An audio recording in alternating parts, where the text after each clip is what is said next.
Yes, yo, what's up mga ex? So, it's me, Exodus again. So, nandito tayo ngayon sa isang Fools. Dito ito matatagpuan sa Sitio Luroy, Mataba, Aroroy, Masbate. Ora, sakop yata to ng Tinigban. Hindi natin masigurado. Pero nandito to sa pagitan ng Aroroy, ay ng Mataba, at Tinigban. Kung makikita nyo naman, ay napakaganda ng falls dito. Isa itong dam na kung makikita natin, ay napakalawak at hindi kayo magsisisi kung pupunta kayo rito sa lugar na to. Dahil kung nakikita nyo naman, malayo man, medyo malayo, may kalayuan yung lalakarin kasi hindi basta-basta makakapasok yung motor dito. Pero for a safety na rin sa lahat ng mga pupunta rito. At syempre, pag nakapasok kasi yung motor dito, alam niya na medyo ano yung space.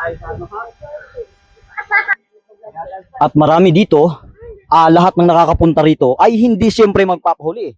Dahil lahat ng nakapunta rito, kung nakikita nyo naman, ay napakaraming nakasulat ng mga apelyido o pagkakakilanlan kung saan ay isang palatandaan na isa sila sa mga nakapunta sa lugar na ito. Kung nakikita nyo naman ay napakaraming mga ukit na mga pangalan, ang mga apelyido at kung ano-ano pa. At syempre, hindi rin kami magpapahuli. Kami ba naman ang pupunta dito ay magpapahuli? Isa ito sa mga history din sa ating buhay, mga momentum, kung saan mga minsang nangyari na mga happy moments, mga bonding sa family, sa friends, o kahit sino pa na merong mga ganitong mga momentum. So, siyempre, hindi natin palalampasin.